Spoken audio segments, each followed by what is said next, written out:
Gunsmoke. I think I got it backwards here. Let's see, this is the first lunchbox. This is the Gunsmoke Lunch Box, 1959. 65 years old.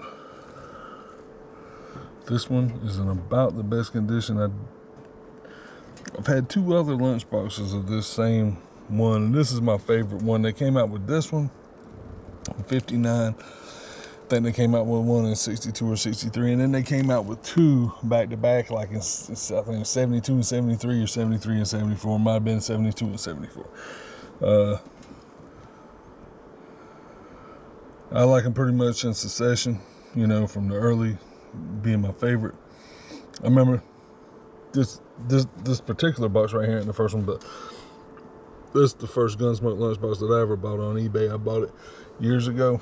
It was in really rough condition. We've sold it. I got it from my dad, and, you know, he passed away, and that box that I had gotten him, it's been sold now and replaced with a better one. But I've had 3 boxes of this particular one that has been kept in pristine condition. I sold one of them, gosh, it's been 4 years ago now, or around that. Yeah, I'll tell you the truth, it might have been a little bit longer than that. But anyway, it's been about 4 or 5 years ago I sold it. And it might have been the best one that I ever had, but this one here is really not bad at all. Here's the front scene, same just like a Rifleman lunchbox. You got the Dodge House over here, which was a hotel, the bank right here across the street. Looks like these guys are coming here trying to rob the bank, and Matt Dillon, the marshal in the town, with his handy assistant. They put it off to say that he's not a deputy. This guy here was not a deputy. Chester, Dennis Weaver, was the guy who played Chester, and of course James Arness was Matt Dillon.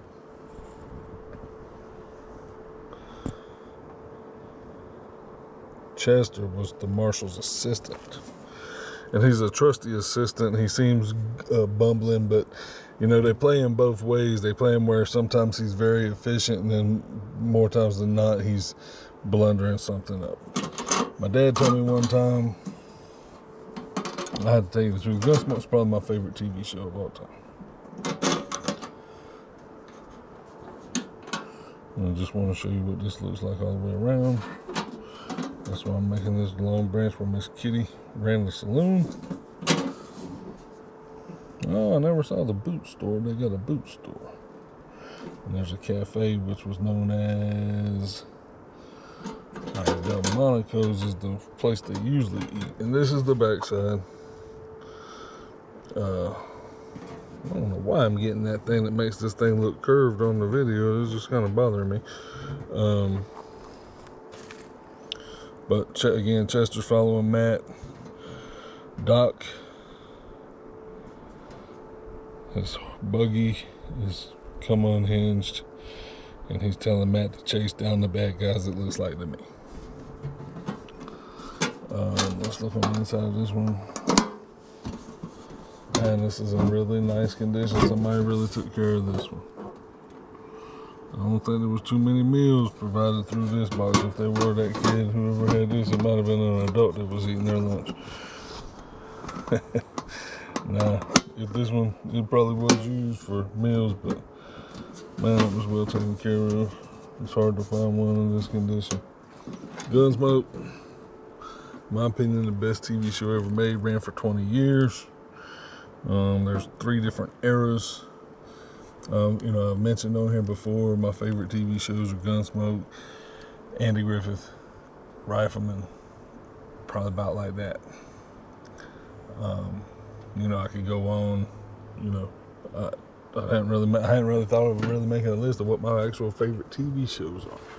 You know, of all time, I probably have to put.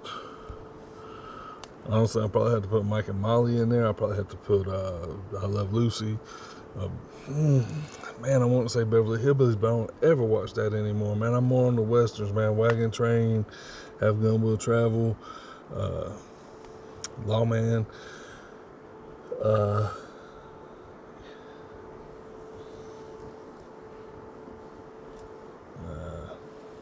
You know, there's several of them. Tales of Wells Fargo, You know, it's pretty good. I have to put it up there. Tales of Wells Fargo will be right up there.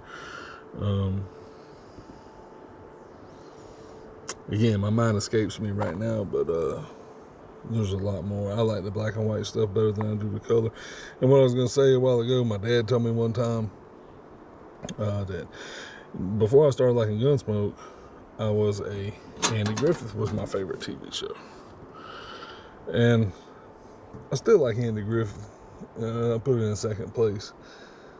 And I think possibly the only reason why that I like Gunsmoke better is because they made more shows that lasted for a longer run. Maybe. I don't even know if that's it. I've seen all of them. But I think Andy lasted for 8 seasons. Gunsmoke lasted for 20. 5 seasons of Andy was black and white, and the last 3 were in color. Gunsmoke ran something along. All of those shows turned color around the same time as around 1965 or 66. But Gunsmoke started, I think, in 1955 or 56. Wanting to say 56. I'm not sure about that, but don't hold me to it. You know what I mean? You can, if I had my phone here, I could Google it and all of that. But I'm just going off the top of my head.